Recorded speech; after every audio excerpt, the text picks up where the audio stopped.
Journey 2020, where I'm Charles Morris, and we're coming to you every Monday at 7 p.m.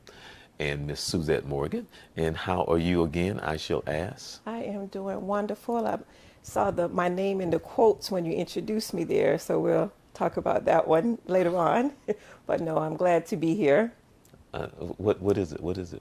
I don't know, when you said I have the lovely Suzette Morgan, you just did the quotes when you just did this. Oh, yeah. well, that was my way of saying that I'm blessed. Oh, is that okay? Yeah. That's what that means. That means when I do that, that means that I'm blessed to have you in my presence. That's what that means. All right. Thank you, Mr. Morris. Yeah.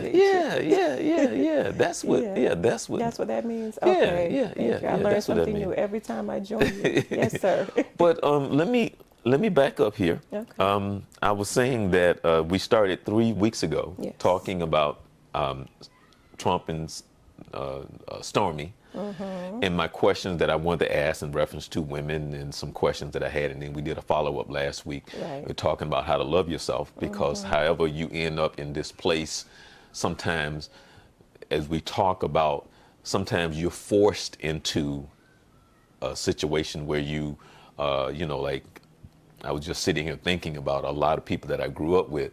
You never would have thought that they would end up in prison, in jail for selling drugs, like my nephews, so on and so forth. Okay. So you gravitate to the, what you're familiar with, and so on and so forth. So there's some people who are forced into that industry, but then there's others who don't have a value of themselves, and they don't look at themselves for their self-worth.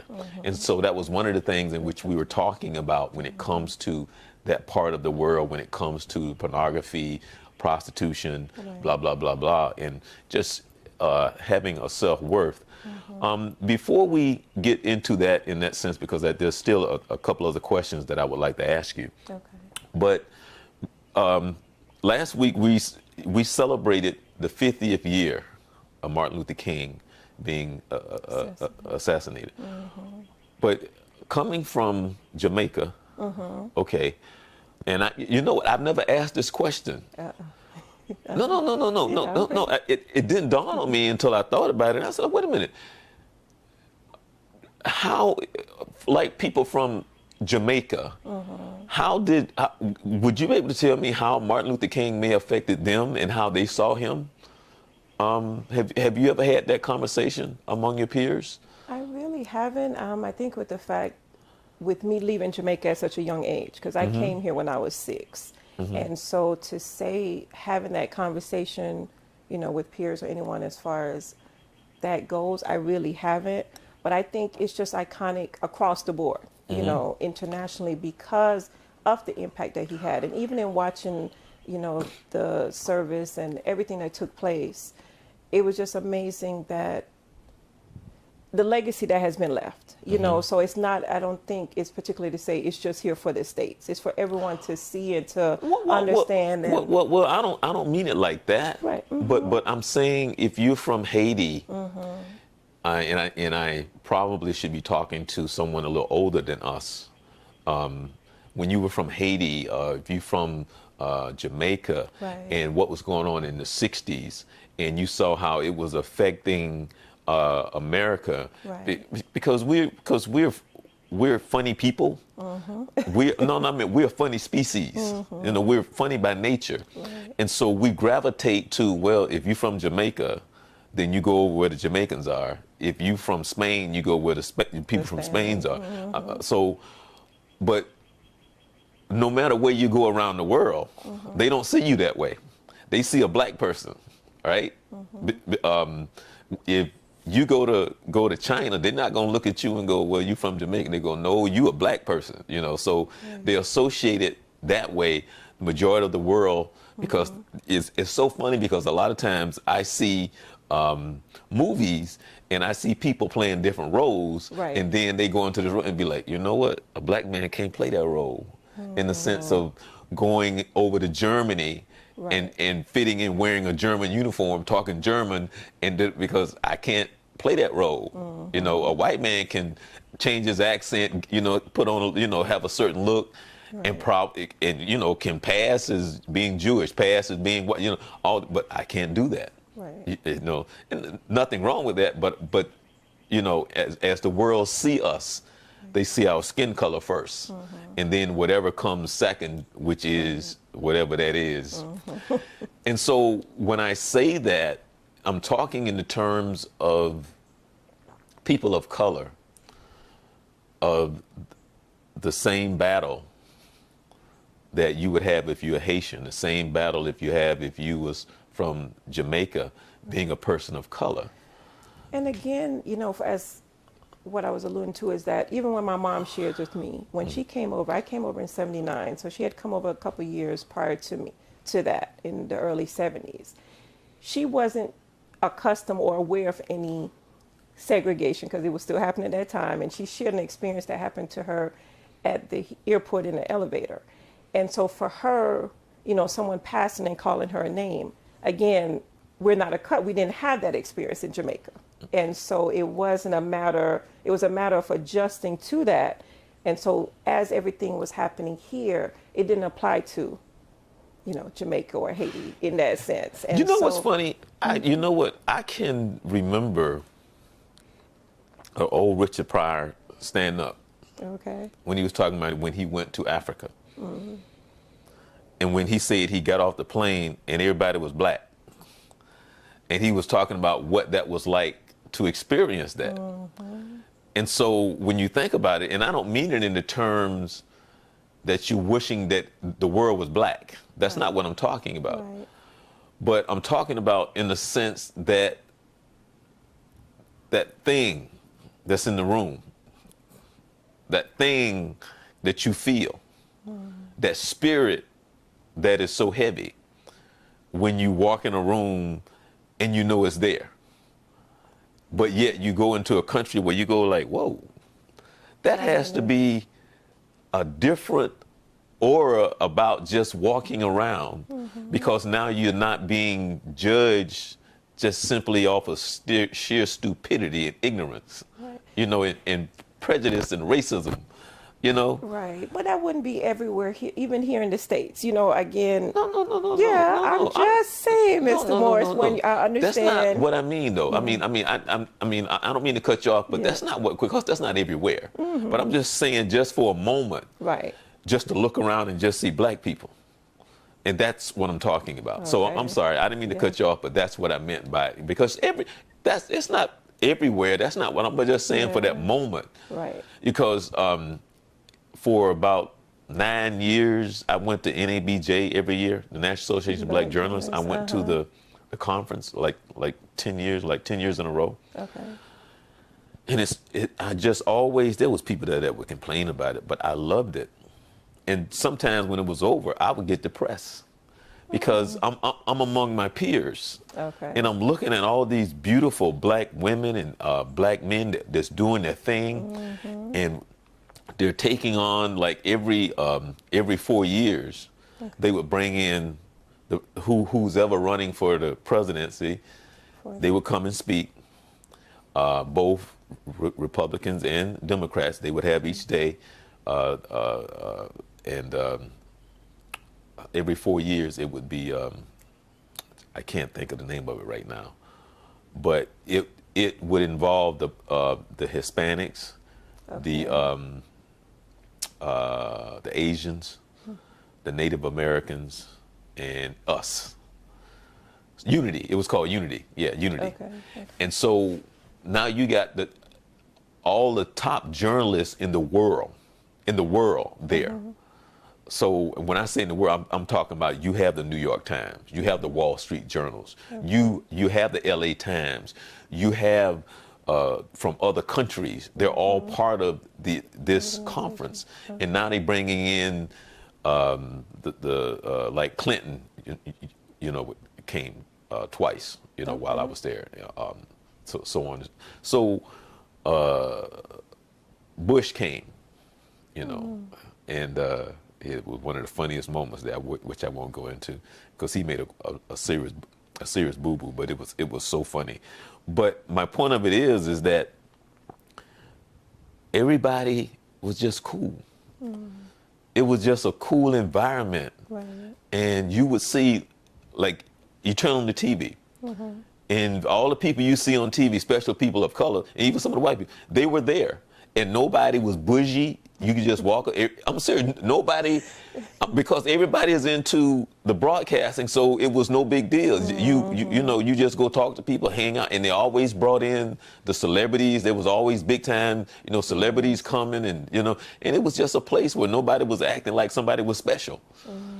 And so I say that to say that, but then when it all ended, it's kind of like, man, because it felt the spirit felt good. Right. You know, and now you'd be like, now it's the same thing as when I get on a plane.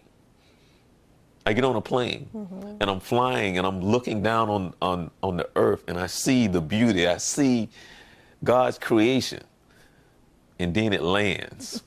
It said, I got to get off this plane and go deal with the true madness of what this world is. Because I just looked down on it and just saw just God's creation and how beautiful it is and what it should be as I'm looking out the window.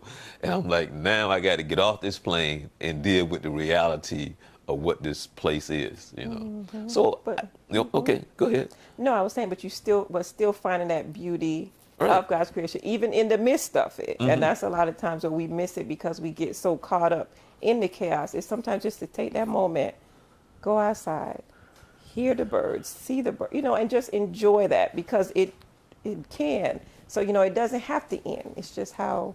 Well, like for an example,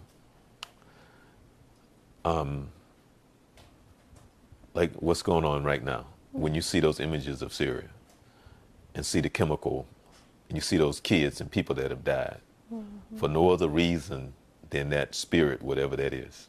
Okay, and that's what I mean. Knowing, I worked in news for a long time, and I was just telling somebody this the other day, and that is this right here.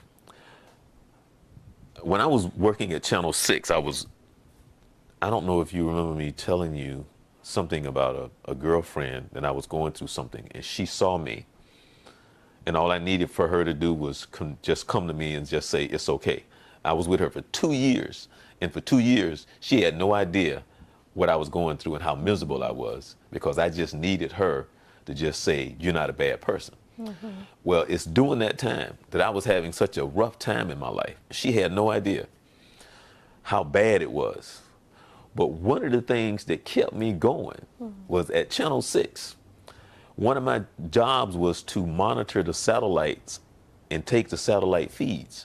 And when you take the satellite feeds, the producers decide what stories they want to run from around the country on international news.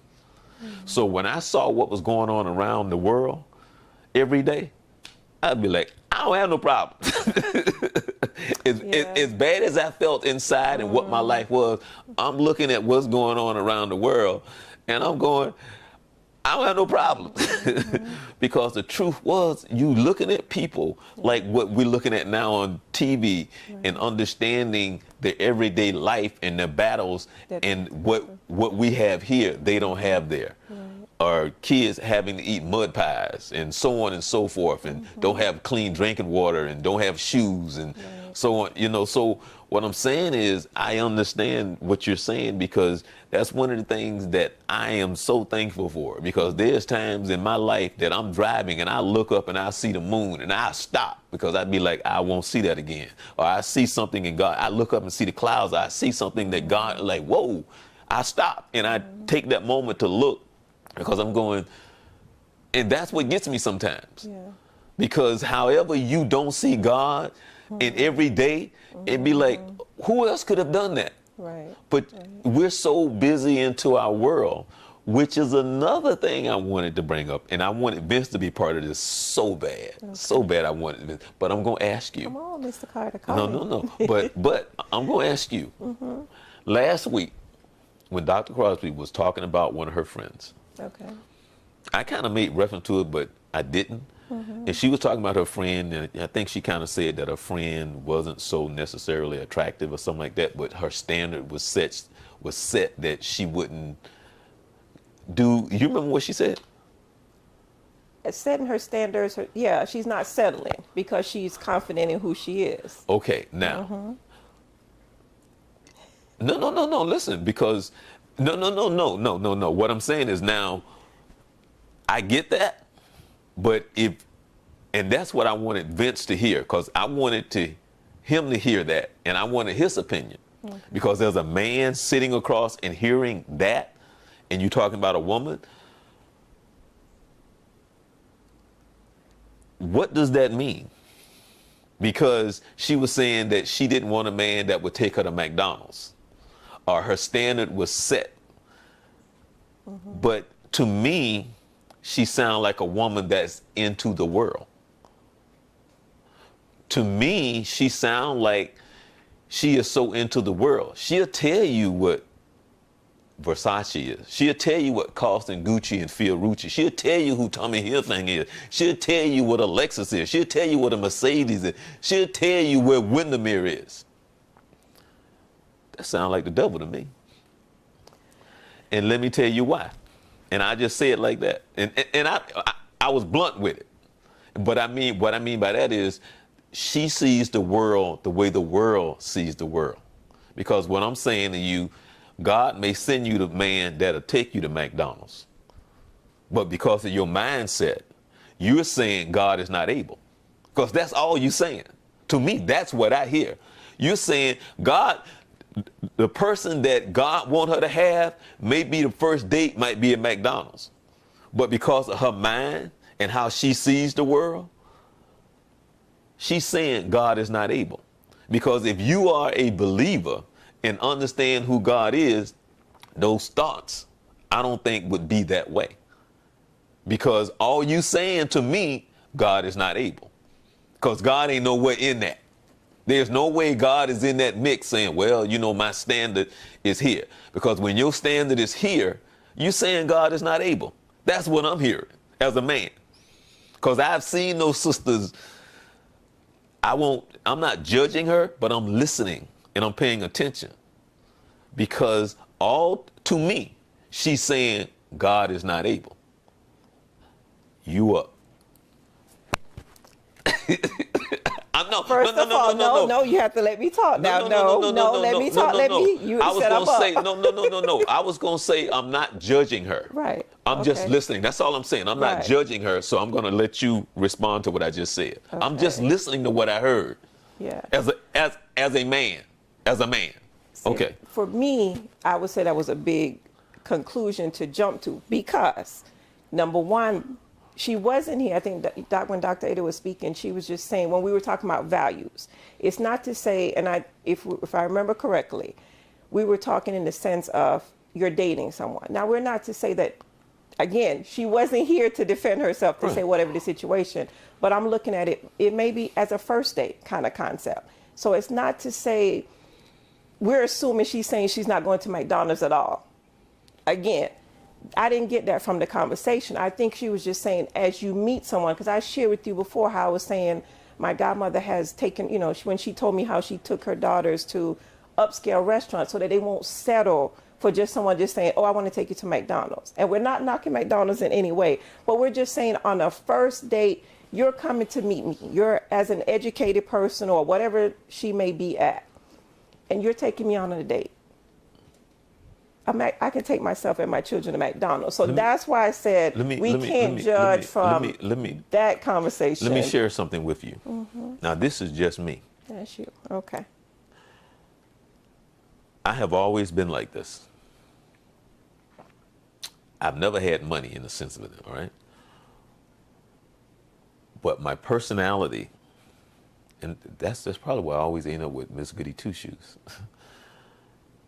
I've always tried to come across as someone that's going to take you to McDonald's. And I'll just cut through the chase. I would never try to impress anybody with anything. I would always dress down. I would always try to come across as a jean, sneaker, shirt type guy. Because if you can deal with me with my sneakers and my jeans and my McDonald's, I know you're a real person. So that works for me because it eliminates a whole lot of people. So for me, when you deal with me, and remember when I tell you, and see, this is because we were talking about how I was saying, because for me, when they were saying like, Charles, maybe you just need to move on. Okay. Because when I deal with you, you a friend first. That's why I come across that way. If there, and I'll be arrogant about this, there are some women that I know for a fact that I could have got with, but I didn't. Because you know why? Because to me, they wouldn't have been a good friend. I purposely didn't, because I didn't like their attitudes. I didn't like their spirits. If I could have gotten with them and I could have. But I had to like you. There had to be something about you that would tell me that you are a friend first. And there's been girls that I have talked to that I said, no, I'm not going to sleep with you. Because you know what? I know your personality. And it would mess up us going further, because I didn't put it like this, but I said, I know what I want. I don't want to date you. Mm-hmm. But this is not me telling them that. But I know because of the personality, I said, I'd rather not have that one night or whatever it is, but I would rather have you as a friend as a lifetime. Mm-hmm. So what I'm saying to you is, for me, I would always come across as the sneaker wearing guy who would, not dress up, because it eliminates a whole lot of mess in certain spirits and certain people.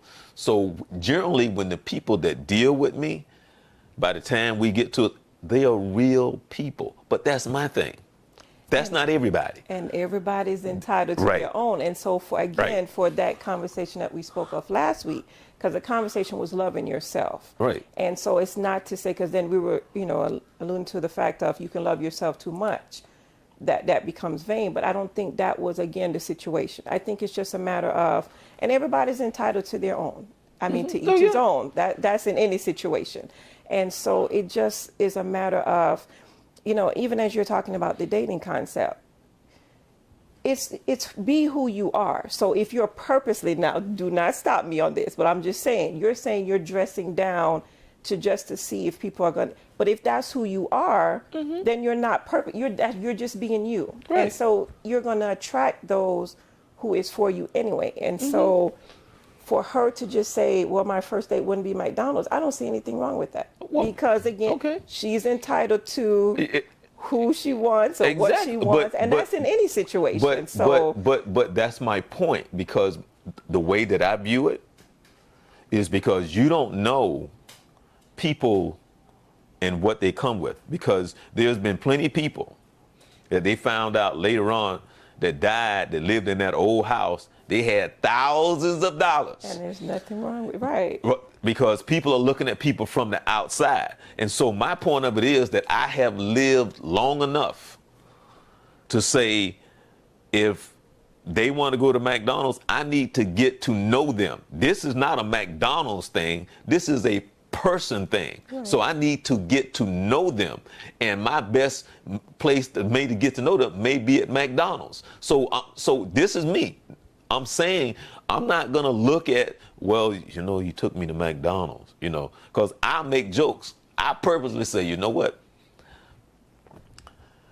Sometimes I might be able to take you to McDonald's, and on Tuesday, I might be able to supersize it. I'm not quite sure, Okay. Know what I'm saying? So that's how I come, that'll tell me something about you. But that's me, because I know how I am. I know I'm a good friend. Right. I know I've been over backwards for you. But you have to get to that point where I can trust you. Okay? So to me, once I got old enough to not be fascinated by the fact that you may want to do something with me, because I don't care about that. And I'll say this. And I'm going to say this again. And I got the camera. I'm going to look right in the camera, and I'm going to say this. I have never, ever had a problem finding a woman to be intimate with. Ever. My problem is finding one that's not crazy. That's the man's challenge. And me and talk about it all the time. It's just trying to find one whose feet are on the ground, who has a sense of So for me being who I am, and to be honest, that's my way of protecting myself because I know how I am. So when it's important to me to find real people, okay, so because it's nothing, because that's what we do. A guy girl, guy girl. It's nothing to get together. That you just naturally do that. I could have easily, not egotistically speaking, I easily could have gone to bed maybe with 3,000 women. That's a low number. You may not think so, but that's a low number because that's what we do. But I'm not saying it to be arrogant. I'm saying it in the sense that once you become, and I didn't have that spirit. I thank God I didn't have that spirit. I know some guys, but I didn't have that spirit. Once I became of age and started to understand some things, it was more important to build a relationship, to see where that would go. Okay, so that was important to me. So when I hear, the thing is, I'm always listening. I always, and that's one thing about me, ever since I was a little kid, I pay attention to the little things. I listen to the words out of your mouth. That's just the way I've always been, no matter, especially when it comes to a woman. I listen. I'm sitting back, and I'm just listening. And so for men, especially now, men that are my age, and to hear what this, because most of us have gotten past that thing in which it's about hooking up with a woman. Most of us right now want to be like, you know what? It's Friday night, I can just turn on ESPN, I'm good. Because they don't want to deal with the headaches. What comes with, I'm leaving a lot out. But a lot of time, that's what that is. We're kind of getting off on some things, but one of my friends, we sit and we joke about, because that's all on a man's mind. When you 13, 14, 15, 16, 17, 18, 19, 20, so on and so forth, that's the only thing on your mind is hooking up with a girl. That's the only thing on your mind. What was that statistic men think about sex? It was like some crazy, like every 13 seconds. It's some crazy number, but it's true. And women don't understand our makeup, because I've lived long enough not to try to figure out what y'all be thinking. I don't even want to go down that road. But just to hear what Dr. Crosby was saying, and I'm listening, and when to me, when you look at life that way, which is fine, it works for you, but it feeds so much into other things, because it feeds into other things, because to me, this is me, it feeds into a spirit that can easily tap on your shoulder about material things. Right. Because that's what it sounds like. Because life teaches you it's not much of a foundation if it's not costing Gucci, Fiorucci. And not that you shouldn't have those things, but when it's a priority to you. And that's the scenario. That's what I would say. If that, and again, with her not being here to defend, I don't think that was the case. I don't think it was saying a priority.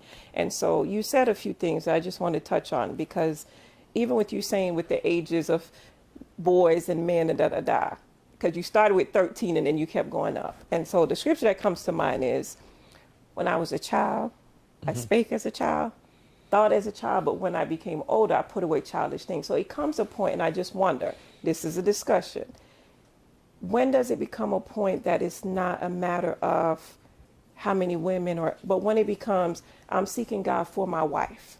I'm seeking God for that one, that special one, without going into all the other components that were discussed, but when we realize what the main focus is. And that goes back to, we talked about love. So we talked about, but we were talking more so the women loving themselves. So, and I think it comes, and that's a discussion for the men, teaching the men to love themselves, and not, again, it's not about how many women you have or whatever your situation is. You know, No, what no, no, what no, what no, compares. no, So that's no, just a couple no, of the no, stuff that no, you no, threw no, out in all your no, midst of no, everything that you were talking about. So I just wanted to take See, it to that point. Well, no, because you just answered me like a woman, which is fine. Because last time I checked, And so that's one of the problems, the issues that is faced in the world, because 99% of the time when you hear women talk about relationships and men, it's always from a woman's point of view, from the standpoint of your emotions and your feelings, because you look at it as if though you were in my shoes, and it's in a way it's kind of funny, because your response is what you respond like God gave me what he gave you. And that's not the case. And what I mean by that is, so many times I try to explain to women, and I don't know if I can put it in the correct words, but it's like this. God gave me steps 1, 2, 3, 4, 5, 6. He gave you 7, 8, 9, and 10. So when guys reach the level of 6, you're trying to pull out 7, 8, 9, and 10 from him, and he don't have it.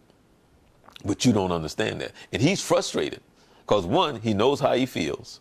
He knows what he'll do for you. He knows what he has done for you. And sometimes it's not good enough, but you're trying to take him to a place in which God didn't give him. He gave it to you, but a lot of times he just throws his hand up and goes, ah, because he's frustrated, because he knows how he feels. And you're trying to take him to a place that he doesn't have. Now, that's something that you may not understand. You may not understand the words, but I was just saying, but that's the best of my ability to explain it to you. So when you sit and when you talk like what you just said, I always try to get women to understand the most important thing of what you just said. And this right here, if they don't understand nothing else, because we're going to have this round table at my church based on this conversation right here, spearheaded by you. But anyway, it's this right here. As much as you say that spirit that's in him trying to figure out how come I can't have 12 of you, because he don't understand that. He really don't by his flesh. I'm talking about his flesh. Unfortunately, the majority of the women do not know how to show him the spirit to help him to find what is written and what is for him. He knows what is for him in the flesh. He knows how to gravitate to that. He's born with that. But to understand, to be born again, unfortunately, and I'll say this honestly in the best way that I can, the weight that God put on a woman's shoulder is more than I would ever want to bear.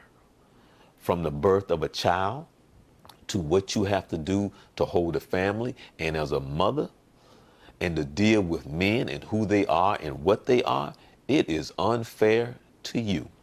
And I'm saying it from the bottom of my heart because I know who we are. And I know what it takes for us to get to that place, for us to look at you from a spiritual standpoint, to see who you are in God's light.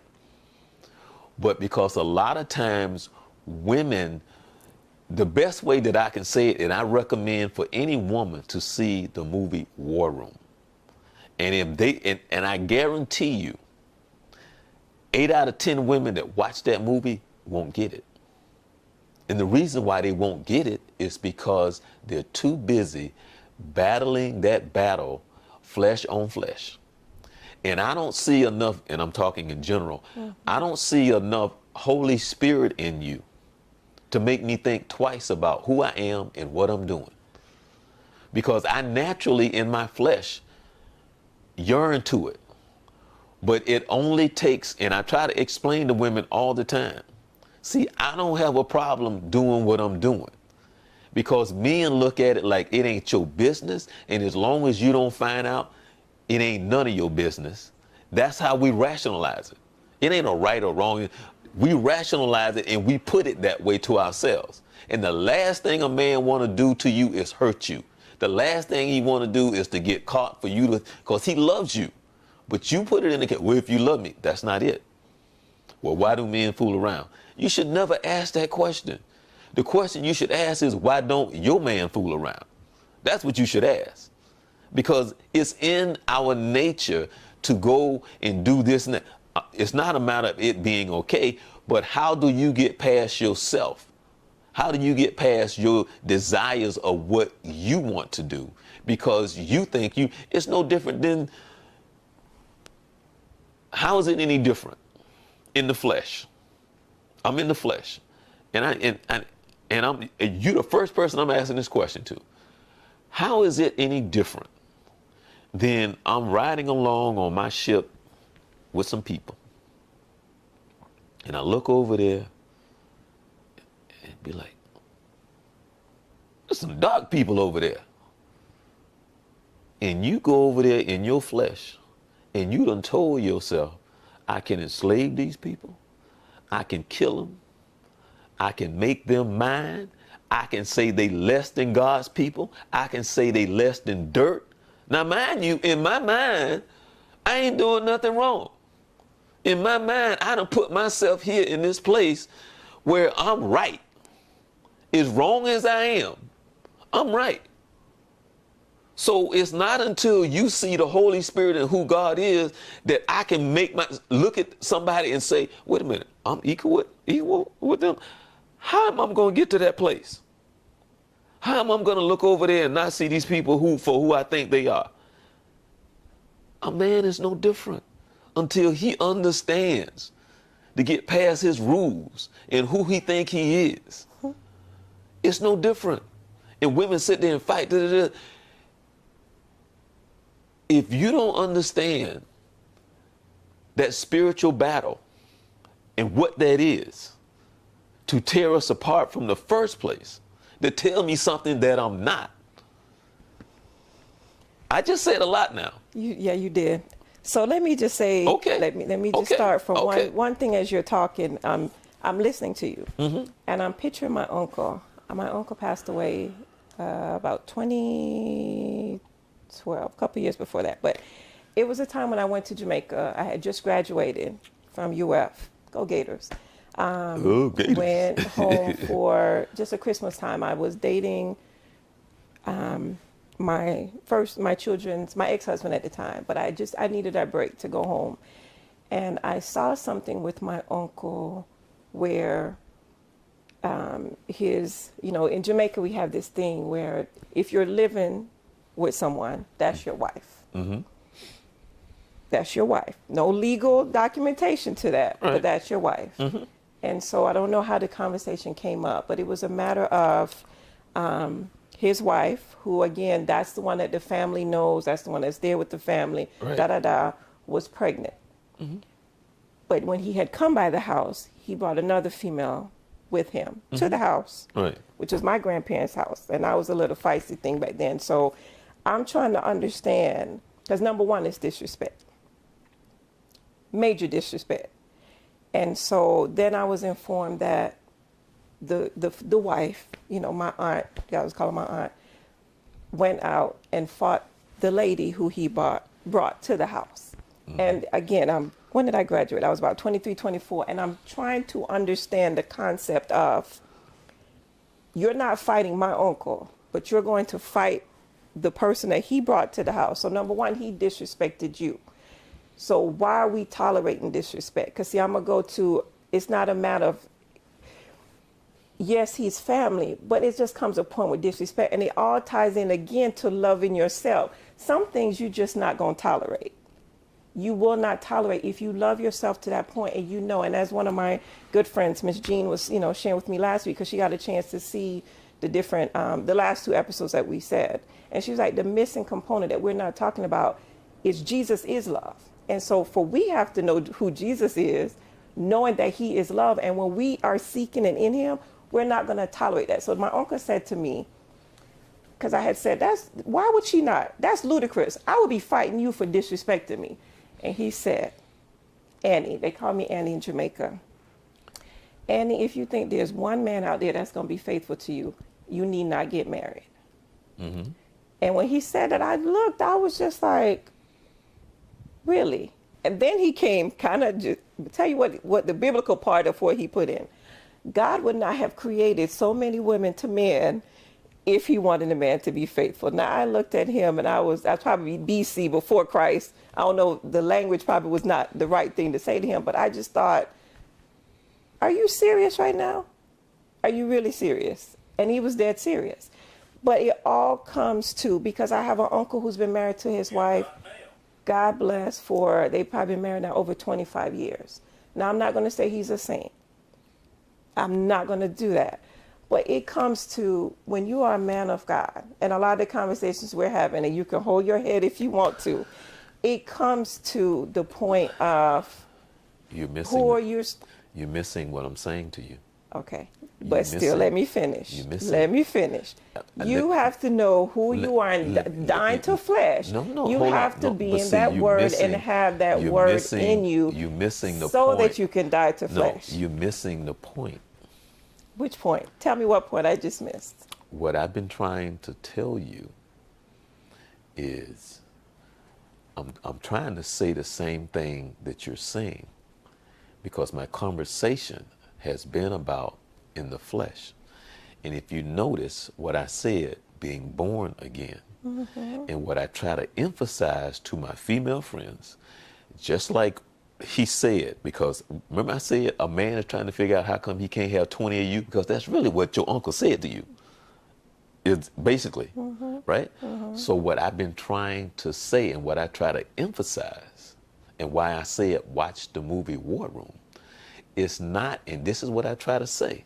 See, as long as it's you and I, and this is the part that is so hard for women to understand. And that's why it really has to be led by you, because he has to see it in you. Okay? You see, there comes a time when you have to really not be so focused on me. Because when you living upon God and his word, you give it to him in the first place. Exactly. And the problem solver is we go flesh on flesh, and I'm going to do You're feeding into that whole process of what it is. And if I see more spirit from you, and vice versa, because there are some men dealing with this the same way that women are. So they have to do the same thing in which I'm saying to you. Let me slow the roll for a minute. And I may have asked you this before, but it's in the same line. If you go and talk to most women, and when they go get their nails done, and they hair done, right? They go get their head, right? And they sitting around, and that gossiping that's going on. Girl, did you see the Kardashian? Girl, did you hear it? And not necessarily the show, but they talking about their girlfriend. They talking about their problem. They talking about their man, their issues and their problems. How many of them are saying, well, do y'all pray together? Do y'all go to church? Are y'all seeking spiritual counsel? Who are you in your walk with Christ? That's not the conversation that's going on. And the same way in the barbershops as well, right? Because we have to be able to put that in every sense, because but this who's is the one person that's bringing that up? Who's that assigned person to speak out and say that? Again, remember when I said the weight that's on your shoulders and how heavy it is? The one who can tame the beast, okay? Because women don't understand their power. And so what I'm trying to say to you is what I try to say to women. As long as it's us, I can write the script. I can justify any and everything that I do. It's not, and I'll be straight honest with you. You can be my wife for 30 years, love you more than anything, and I would not have a problem going out there doing my thing, especially if I know, to me, because this is a man mindset. This is how we think. You done caught me 995 times. You're not going to catch me 996. You will not. Now that covers a whole nother gamut when you just No. What I'm trying to tell you is the man mindset is he's not going to get caught. That's all I'm trying to tell you. That's all I'm trying to tell you is that when that person walks in the room and then all of a sudden the blood not rushing here is rushing somewhere else, that supersedes all the common sense you think he should have. That's what I'm trying to tell you. And is this a man of God we're talking? Will you let me get there? Will you please please call in, because you're making some major generalizations. Listen to what I'm saying to you. Listen. I'm hearing you, Mr. Moore. It's not, as long as pay attention. I'm looking at long as it's us. Long as it's us. I'm writing my script, making my rules. I know that I love you. I know how I feel. I don't have a problem doing what I do. As a matter of fact, my ego and who I am, it ain't your darn business. I should be able to go over here. This don't have nothing to do with you. I'm trying to tell you, that's how men think. Y'all don't understand that. I'm not talking about what's right or wrong. I'm trying to tell you how he processed this. It has nothing to do with you. Nothing. Okay. This is his thing. You made that point, and I got you for that. It's not until I love Christ through you. I got to love him first, then I love you. Have we not been having the same conversation? I thought that's what we were saying. That's why I asked you, is the person a man of God? Because again... But this is what I've been trying to say the entire time. But that's the part, because women are too busy focusing on the fact that everything that I just said, it ain't none of your business. They don't understand that. It's true. But you don't want to deal with it for what it is. You want to know why? Because he don't see Christ in you, or vice versa. You don't want to take the time, I'm saying in general, to put yourself in a place in which it is about him. Because a lot of things you would do, you wouldn't do. When you talk about loving yourself, there's certain things, when I tell you about my relationships, when I don't worry about dressing down, because I don't worry about it. You know why? Because to me, if God want me to be with somebody, it won't be because I go to McDonald's or don't go to McDonald's. That's my belief. That's my faith, because I trust him enough to say, this is who I am. And I'm a good person. I'm not perfect, but the older I get, stuff that I don't even think about it no more.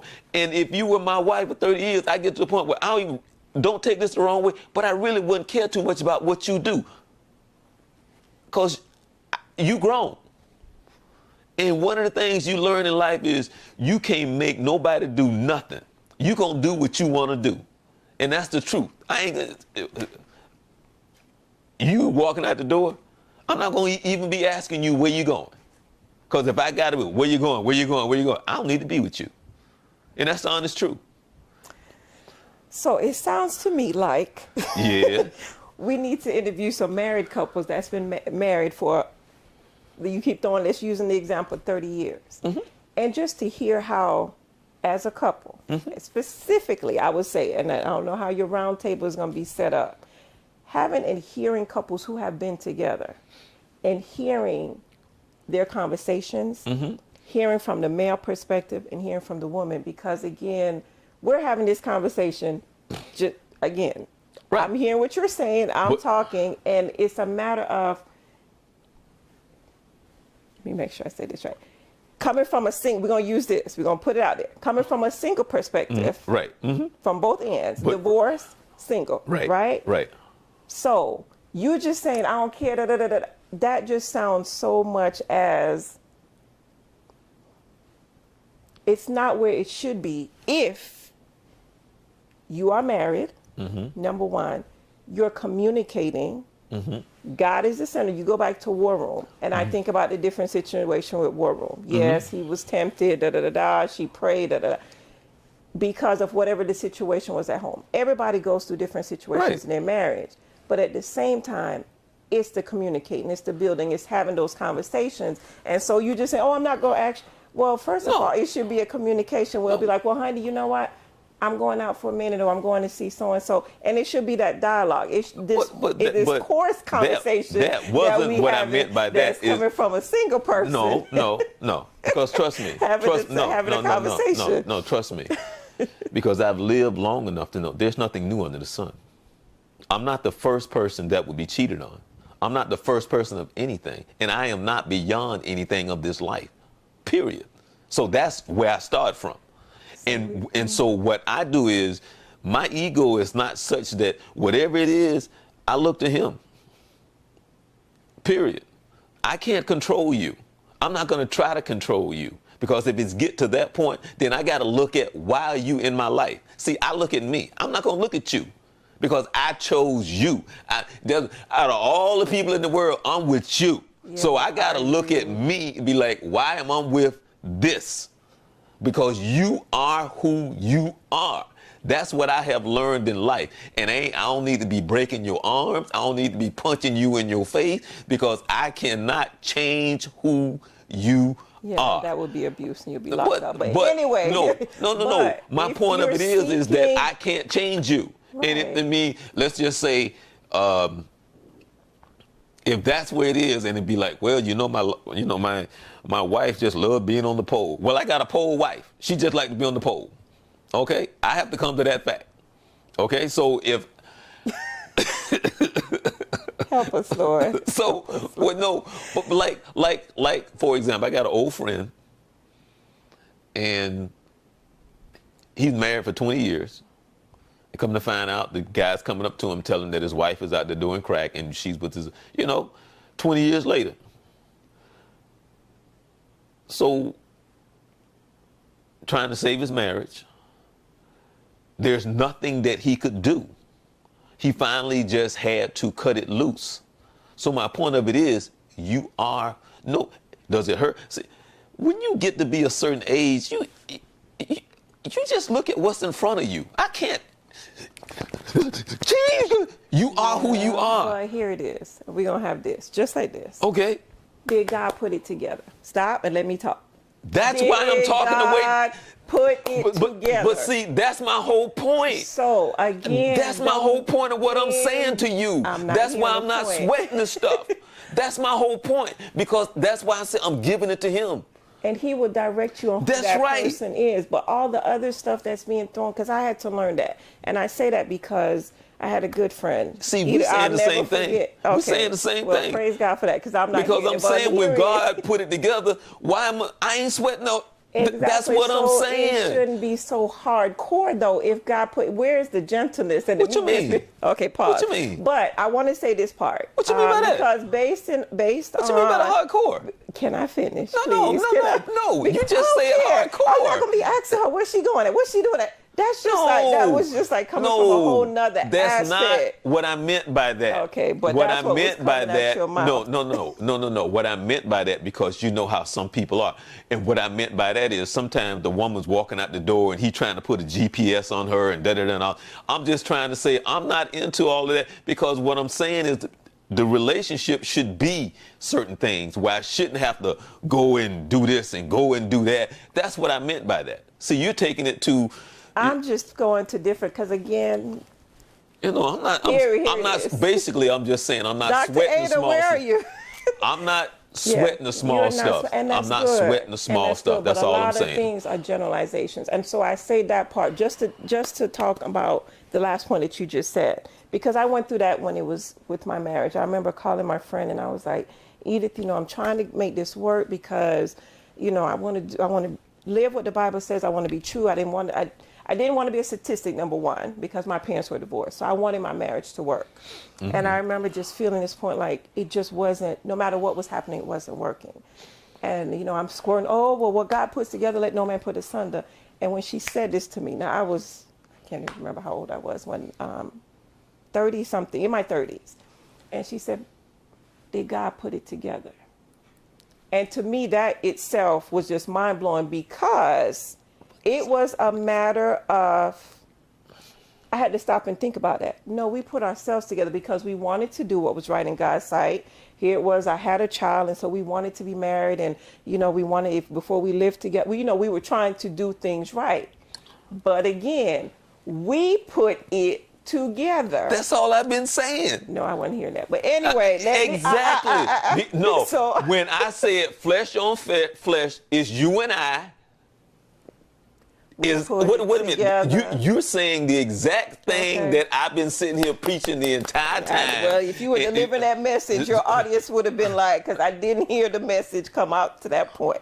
But I just I said that as long as pleasure- it's you and I, we're writing our own rules, we're doing our own thing. Okay. It's not until I said the exact same thing. Okay, See, so the only we're thing saying you this- hearing is when I talk in the sense of how man. See, once I say that, y'all lose y'all mind because it doesn't fit the image of who you think I am. You think that I'm just born to be this guy.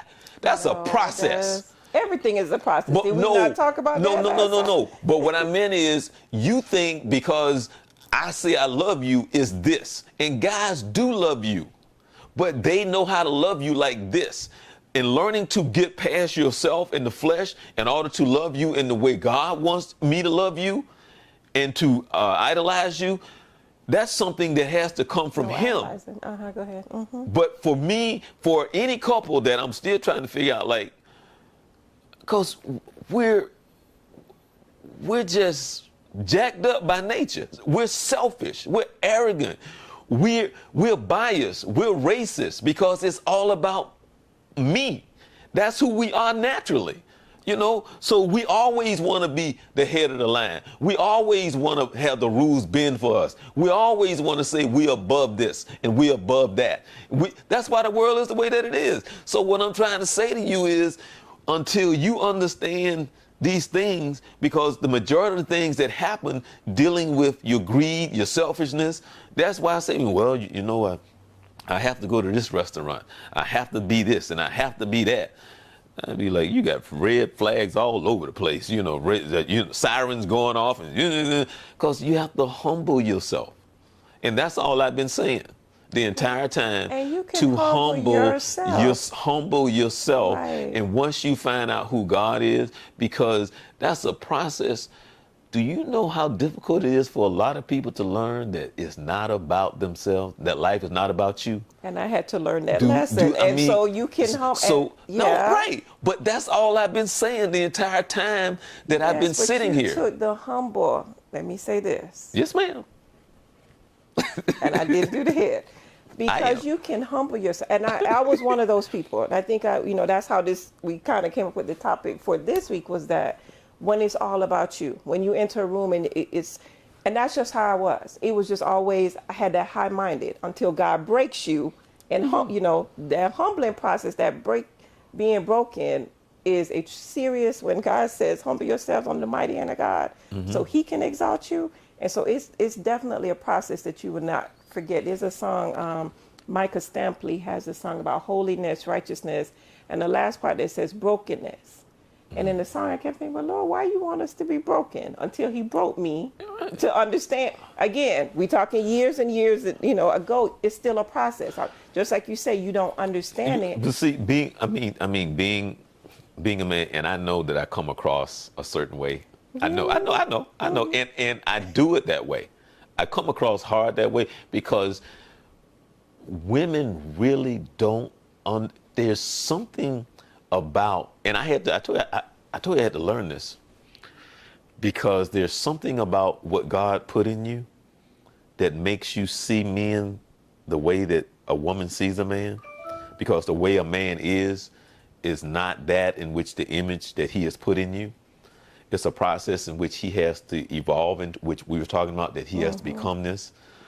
And it's not just something that I just wake up with, I'm born with. Okay, I know how to love you in the sense that in my feelings, I could love you and do all these things. But the discipline that it takes to not yearn to the flesh, because I can justify it, and that's all I've been saying. And women will go, if you love me, and it has nothing to do with that. And women don't understand that. They really don't. If you love me, it has nothing to do with that. Well, if you have a wife, if you have this, it has nothing to do with that. They just don't understand. She's beautiful and she's this, and why you have to go this. It has nothing to do, because what I'm doing over here, you can't give me. What I yearn for in this over here, you can't give me. For what I desire, you can't give me that. And women don't understand that. Well, I'm a woman. It's the flesh, what I'm yearning for. You can't give me that. And they don't understand it, because you think, well, he's being intimate. and to try to get women to understand. And first of all, I'm arrogant, I'm egotistical, and I'm supposed to be the king of the jungle. That's my arrogance. That's how I'm saying that's naturally in me, wanting to be king of the jungle. So that arrogance of, and you know, that's why men fight and do and did and act so stupid, because how dare you talk to me? I did it, you know. And if one of the biggest things that women really don't understand, that you try to, I mean, there's a lot of them that has figured this out, because men know who is really the king of the jungle. It's really the woman. But for the women who understand that they got the man thinking that the man is, because men know who really make the decisions. We all know that. There was something in the paper the other day where, or it was a joke, somebody was talking about the men in the different lines. If you're in one line is that you made your own decision, and it was like 2 men over there, and the rest of the men is knowing that the women made the decision. Right. So when they asked one of the gentlemen who was in the line about him making the decision, he said, they were asking, why are you, in this line? Or he's like, my wife told me to come here. Right. And so, it was, I can't remember the full context. Right. It's always funny when you read it, but that was the whole concept of that. But the point of it is that for the women who, because I've heard women, so you want me to act like I need to dumb down. If that's how you look at it, okay, fine. Because you can get a man to do whatever you want. But unfortunately, too many of them are trying to be me. And it's not going to work. You're going against my nature. It's in my nature not to see you change a tire. It's in my nature not to see you lift something heavy. It's not in my nature to watch you do something physical. It's in my nature to go, oh, wait a minute. But if you don't know how to, I tell, well, I can't get him to do this. Well, all you have to do is just say, honey, I was one, it's just little stuff. But they don't want to humble themselves. For little simple stuff that you can get these great benefits from, it's best call you say, I need to dumb down, whatever you want to call it. Because men are simple, a bunch of simpletons. I heard one guy, I said this on the radio, and he was, tell him I can read a book. Because, see, he was arrogant. See, and for guys like that, I would have said, I understand you have read War and Peace. And you could go to that guy, I guarantee you, he's successful in the sense he probably drives a BMW or a Mercedes. He probably lives in a very nice house, got very expensive suits and shoes. But you couldn't have him once you tell a joke, because he takes himself too serious. Once you tell me a joke, or he wouldn't be the type that could throw a party, But I'm leaving a lot out with that personality, because men are simple. And I'm only who I am when I look through your eyes. And the women don't understand that. I am only who I am through your eyes that I see myself. That's why men act stupid. Did I mention that we're having an event called I Can Be Me? I'm free. I Can Be Me on Friday, July 6th, because Mr. Morris, woo, amen. Wait a minute. Just be you. What was that? What was that? Just be, because it's being... No, what was that, Mr. Morris? Well, that whole plug that I put in there. No, but I mean, what was that? No, because again, and I understand that point. And I think we talked about it. Dr. Cosby had given a good point of, depending on, I think that was last week when we were talking about the relationships with, because you were talking about being able to see through women. And I think that varies on different situations. I was speaking with a friend today, and I think it's very timely for what we're talking about right now, where her fiance came from a 2-parent household, because you're saying men can be what they're seeing through the woman. I judge myself by how you see me. I judge myself how you see me. Okay. Right. So in asking other men, is that something that is also, when you're saying I, because sometimes you're saying I is the one person, you, and then other times you're using it as a group men generalization. Men. Okay, so you're saying men in general. Men in general. Okay. For the women. Okay. how I see myself through your eyes. Okay. It's because you have to tell me that I'm a man, and how you treat me says that I'm a man. And so, and a lot of times, if you don't treat me as such, and you my wife, Okay, and you so act, thank you for clarifying. 'Cause no, yes, right? okay, So as your so wife. Uh-huh. so you my wife. So what God naturally put in me every day of my life is something that I need from you. And if you as a woman don't know how to tap into something as simple, now I shouldn't say simple, but what God put in me as a man, and you don't know how to tap into that, then I'm totally off balance as a man. And so not only that, that also, because for an example, I'm married, and you grow in a lot of things you don't know when you growing in, like this conversation that we're having, and like what we're talking about. Some women don't have a clue, and I'm not saying that you're supposed to, but I'm just saying there's certain things. Remember when I was saying to Dr. Crosby, when you start off in a relationship, just go back to the garden and what Adam and Eve had in the garden, because they didn't have all this stuff that we measure ourselves by. They had each other, and they had God's love. So when you start off with just loving each other and patience and kindness and humbleness, that you try to get them to understand. And so when I'm looking and dealing with you and what God naturally put in me, I'm not getting from you. And the funny thing is, you could walk up and you can be in the grocery store, and there's a woman that could walk up to you, and she just says, "Hey, how you doing?" And she may ask you a question or something like that, and she give off something, and you look, and she's tapping into something that he been married to his wife 8 years, and she ain't tapped into it yet. So is he married to the right person? No, Okay. no. Okay. But is that not what we established from what we've been saying? So it goes back there. Right. Again, So you have what a I'm saying ton of is he's other- naturally gravitated to a Something conversation new with when her. it comes- He's gradually, because it's just like, oh, hey, how you doing? And I've told a lot of my friends, I said, a crackhead can take your man. And they look at me like I'm crazy. And then there's some of them that say, I don't know why he with that crackhead. Really? Based on this conversation that you and I just had. Because he is trying to feed the flesh. not feed the flesh, he's trying to feed the soul, not the flesh. Remember what I just said, what's in him naturally that he needs from a woman? Yeah, I'm hearing you. But Okay, that's no. on the I'm opposite not side. saying what he's doing right or wrong. I'm Right. saying he's gravitating over this way because he's trying to feed the soul. She don't know how to feed the soul, is what I'm trying to say. And that doesn't make it right or wrong. Okay. I'm not talking about that. I'm just talking about who we're in the garden. It's just us. And just what it takes to see, we like to separate ourselves. And I say this all the time. Each person on this earth, we're going to travel the same tunnel when we die. Each person, we're in the same situation because we're trying to just make it to the next heartbeat.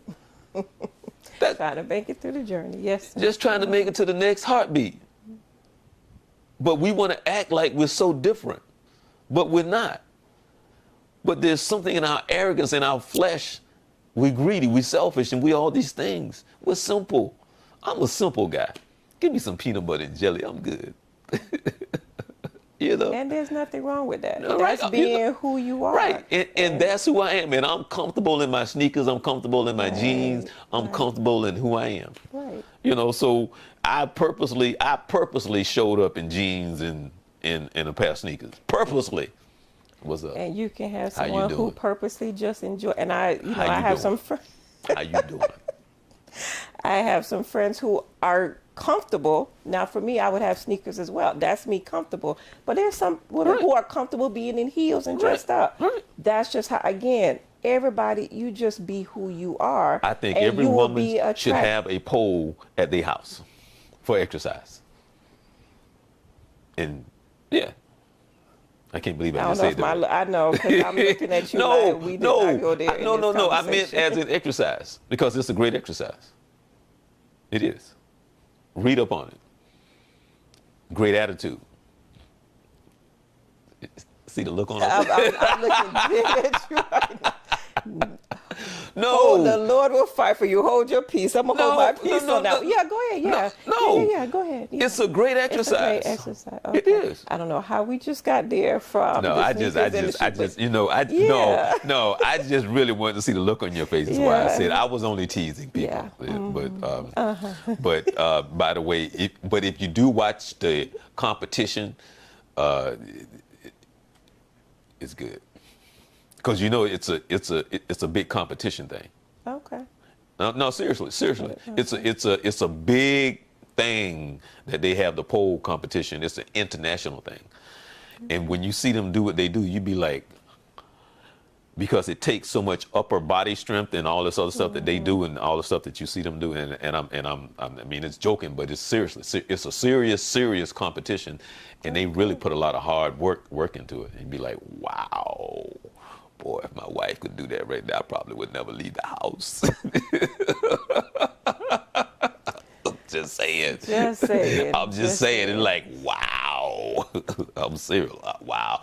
Go on YouTube and put in international pole competition and see what comes up, and you will see it's a big sport. It's huge. It's huge. And you trust me, you sit there and go like, wow. Yeah. Anyway. And we bring it back. Bring it back. No, but it is a good That's exercise, though. interesting. Yeah, it is Interesting. a technique. Now, we're going to close out. Okay. I want you to tune in next week. Okay. Tune in next week, and Kathy Meeks will be here. But, you know, if I'm going to see if I can get Dr. Crosby to come, because Kathy is going to talk about sexuality, because she has some interesting stories when she came on before, and in her sessions. And I asked her, like, you know, like what are some of the weirdest things? And she was talking about this 79-year-old woman who has like a 50-something husband, and she's more active than him, and so on and so forth, and just all the different myths that she run into, and the differences and the lack of communication, not knowing how to communicate for something that is so easy for most of us.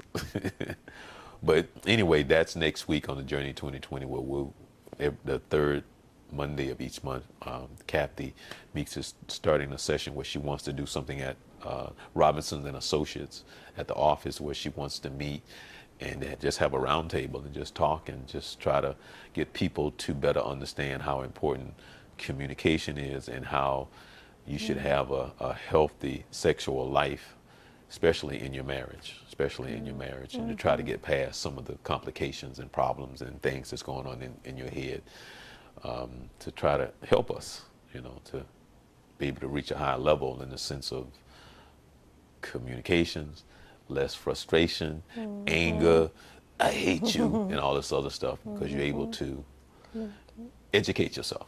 That's really what it's about, educating yourself, you know. But I think that you kind of misunderstand me sometimes. But actually, you know what? It's funny, because every time I start down that path of talking about men and who they are, women don't really understand that I'm getting to the point until I know Christ. See, they so into what I'm saying about men in the flesh that they can't that I'm trying to say to them, which is in you got to know how to put on your armor and fight the spirit that is specifically there to make sure that we are not a family that is founded in the sense of the Holy Spirit, and that's how we carry our lives and live our lives. And even when the storm comes, we're grounded in His Holy Spirit, and that we have a foundation that really can't be broken. And that's the part that they can't ever let me get to. Or even when I say it, they don't even hear it anymore, because what's stuck in their head? What you mean he can't figure out how come he can't have 20 of me? Because that's all they hear. But that's the truth, and that's what they don't want to hear. But that's the truth, because they're trying to figure out if you love me. If you love me, which is like 9 out of 10 times not even the case. It's just that he loves himself. He loves the flesh. And I try to explain to him, I said, you have a son, 2 sons. and you know how much you love your sons. Well, you magnify that 20 times. That's how much I love it. That's how much, however you love your son, you magnify that 20 times. And now I'm in my flesh, loving what I do. It has nothing to do with you. Nothing.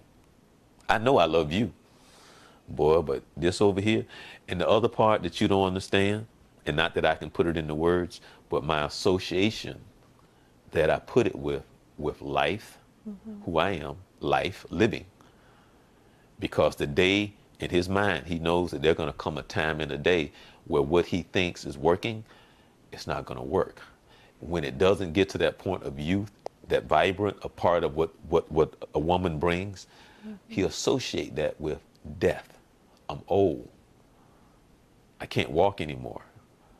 With this, over here comes all this other stuff. So now I'm no longer part of what life is about, being vibrant. And I'm a man. And so all of that he's doing is part of disassociating with death.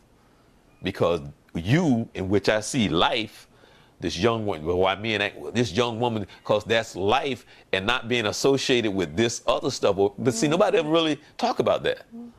But that's the truth. But women don't want to hear it, because I don't know what's that's like for you as a woman. Right. See, God didn't give me it, so I'm not going to try to figure out, like, well, what do you see yourself when it comes to relationship and a man as you get older and you 80 and you 90 years old? Well, men look at all of this right here as trying to hold on to that vibrant of the sunshine, the life, because the day comes when he wakes up and he goes, I can't do this no more. To him, he's dead, gone, past. But women don't understand that. And it had nothing to do with saying that he's right. He's just trying to hold on to this. It's life. Let there be life. It's life. And that's way bigger than you. That's way bigger than you. Because he's trying to associate life. Because you could be dead and gone. I've been married for 30 years. My wife is dead. I still got to live. I still got to feel like I'm part of this earth. I still got to feel vibrant. I still got to have purpose. Life. That's way bigger than you. That's way bigger than you know. That's now you're saying, oh, I'm going down this path of somebody got to take me to the bathroom. So that's all part of it. Does that make sense? Wow. You mean, tell me, you and I think that would also go for a woman who, if you speak to widows, it goes both ways. So I'm hearing what you're saying, but it's not to say that a woman does not go through that as well in a situation of either losing, her husband or off that age and not feeling that same vibrant. You see a lot of older women out doing so many, exercises and different Zumba. I'm part of the seniors. So I'm just amazed that when I see the seniors come in, but a lot of them are husband and wives coming together, and they're both active.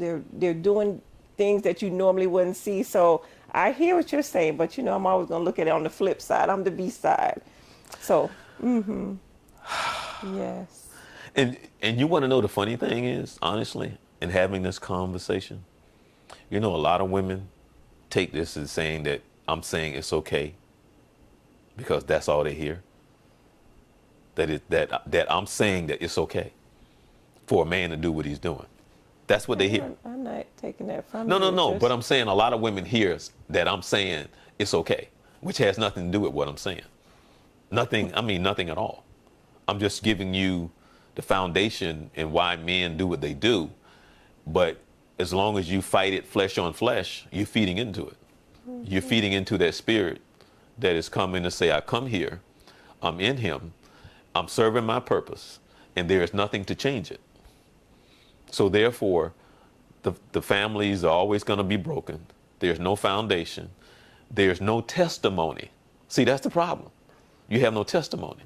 And when you talk about couples that have been married for 30, 40, 50 years, and the difference today than it was during the times in which my mother and father, my grandparents were married. This is the difference. Nobody has ever gone through anything any different, blah, blah, blah, blah. Nobody has walked a straight line. The difference is this here. I've heard them talk about it in the sense of it's kind of put like this, and they talk about, well, yeah, what I'm about to say is the same thing that my aunt told me last year. My aunt been married for 40 plus years, 40, 50 years, I don't know. They've been married a long time. How old am I? Yeah, they've been married about 50 years. So what I'm about to say is the same thing that she said. She said, because I asked her about something that was in the family years ago. She verified it. She said, you know, Charles, I almost divorced your uncle. I said, really? So now I'm thinking back when my father was telling me this some years ago. Yeah, you know, your uncle, you know, was fooling around and to make a long story short, they got through it. And you know what she said? She said, Charles, I can laugh about that thing now. Oh, Lord, but back then I wanted to kill him. I wanted to kill him. But now it chuckles me and I can laugh. But back then, I wanted to take a baseball bat. And so what I'm saying is back then, it's not that they didn't go through stuff and not that they didn't fight, but they didn't separate. Right. Now, you turn the toilet paper the wrong way. I want a divorce. But it all depends on why they were together in the first place. But I understand that. And Right. that's why I love being around the seniors and seeing them every Thursday, just because you get wisdom Right. and understanding. And you know that, yeah, it wasn't always easy, but you still understand when you hear some of the family. stories. And they're actually writing a book, by the way. And so it's interesting even just to read their stories and meeting their spouse and how that came together, because again, you have that you talked about the foundation. It Right. has to be built on Christ, the solid rock. And so not everything is like that. And so that's why it's easy to say, well, this isn't working, so XYZ. So it all comes to teaching of the men, teaching of the women, teaching on every aspect of it, but just being, you know, you having that foundation and know that biblical sense of it. And it would not be so easy to just say, no, I'm gonna get a divorce because I share with you, that was my thing. It was like, well, I don't want to get a divorce, even though there were bigger issues than that. But just understanding that concept, you know, and so just knowing that God put it together, you're gonna fight for it. And so just how your aunt is able to laugh about that experience, some things when you can look back, but you have to get over whatever that is in the right way. Right. And so Yeah. Okay. Well, thank you, dear. I really appreciate your time and your effort thank you. and your blessings, because I love to see the look on your face when you give me I that do. look. And when I have to watch it, be like, "Child." that look you give me, and It's I be sitting there, priceless, you know, right? be sitting there, and I be like, boy, if the words could just come out, if the words just could come out, you know, like, you know how you be reading the thing, if they could just come out. Woo, yeah, because we'll start one way, and then before I know it, if I don't keep up with you, we are like, whoa, how did we get to this end? But it's all good. I love because- having conversation and dialogue with you. But because I just try to be honest, and see that's and I tell women this all the time, and I've gotten in men say this to me all the time, and not that I'm any different than any other guy, but I'll tell you stuff that guys won't tell you. I'll tell you stuff that your father won't tell you, because there's just something about our nature that keeps us from saying certain things and revealing certain things. It's just in our nature. We just won't do it. And I have been around guys where we having conversation and the girls will walk away and man, why are you telling them that? I'm serious. And I'm laughing because I'm having a Tyler Perry flashback. I remember when he was doing that and telling about if a man want to know where you going, da da da da. And then it was one thing he was given to say as Medea, but he was like, no. The man in me raised up and said, no, you can't tell everything. So that's as you were saying that. Right. I think it was Medea goes because I've been around. Well, you know, I talk with my brother and I talk with my dad, and you just look at them like this right here. I'm serious. You just look at them. And there's nothing you're gonna say to help them understand what I'm trying to say to you. There's just something in me that's just not gonna reveal certain things a certain way. I love you more than anything. You love your daughter. You love you know you love your niece. You know, but there's just something about what's in my DNA that's just not gonna say something a certain way. Something about it's just whatever that is. I think I understand why, because y'all not going to believe it anyway. Because the more I try to talk to women about certain things when it comes to me, when I first used to talk, I used to get angry because you come to me with a problem, and this is what I'm saying. You come to me with a problem, right? You trying to say, and I'm trying to tell you how to handle this with this guy. Well, I can't say, but I had to learn. I had to learn that you're not going to handle it the way, and you're not going to see it and deal with it the way a man. So I had to learn your perception and whatever God gave you. And I can't say that. I can't do that. And I'm like, why are you calling me? Because to me, you solved the problem.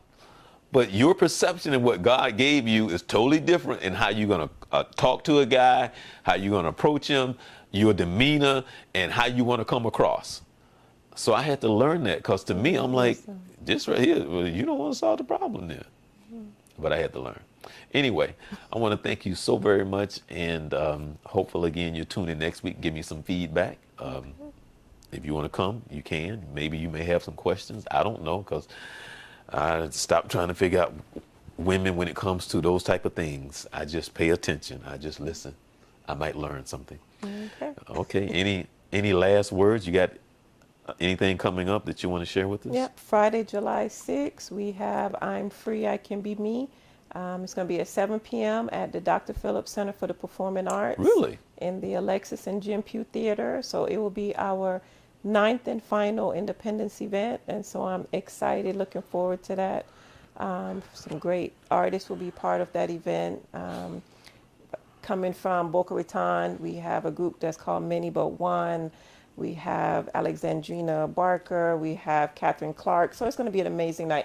And it's free. It's a free event. So you can go to icanbeme2018.eventbrite.com just to RSVP. And then we have some opportunities as well that you can partner with us.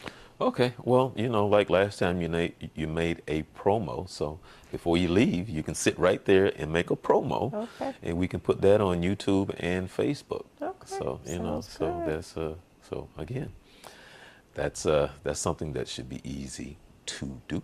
Okay. So Thank you, sir. okay. With that, we're hoping that you will attend. As you said, it's in July. July 6th. Okay, July 6th. So you will be seeing some promos running, and I will talk about it more on the shows coming up. And again, we want to thank you for taking the time, and it's always an exciting journey, adventure, I should say.